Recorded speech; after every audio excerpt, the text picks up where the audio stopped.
রমজানকে ঘিরে নরসিংদীতে বেগুনের ভালো ফলন হলেও ন্যায্য দাম পাচ্ছে না কৃষকেরা। বাজারে বেশি দামে বিক্রি হলেও হাত বদলে খরচ উঠাতে হিমশিম খাচ্ছেন তারা।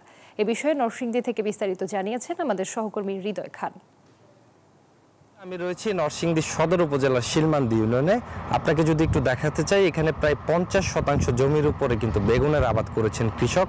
যেমনটি দেখেছি, সকাল থেকে রাত পর্যন্ত কিন্তু তারা এখানে মাঠে ব্যস্ত সময় পার করছেন। একই সাথে ন্যায্য দাম পাওয়া নিয়ে অনেকটাই কিন্তু তারা শঙ্কায় রয়েছেন। তারা যেমনটি বলছেন, হাত বদলের কারণে কিন্তু তারা ন্যায্য দাম পাচ্ছে না। যদি আমরা একজন কৃষকের সাথে কথা বলতে চাই, একটু যদি বলতেন যে আসলে আপনাদের কেমন ফলন হয়েছে এবং দাম কেমন পাচ্ছেন। ইনশাল্লাহ ফলন তো মোটামুটি দিলে শুক্র আলহামদুলিল্লাহ মোটামুটি ভালো হইতেছে, কিন্তু আমরা তো বাজারে বিক্রি করতে গেলে দাম পাই না। 20 টাকা 25 টাকা পাইকারি রেট, বুঝিনি। হসপির দাম, সার দাম, ওষুধ দাম কীভাবে আমরা পুষে না।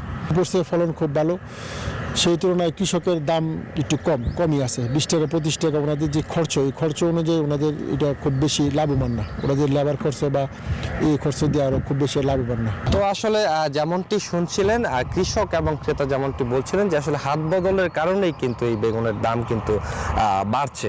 তো নরসিংদী থেকে এই ছিল আমার কাছে সর্বশেষ। ফিরে যাব স্টুডিওতে।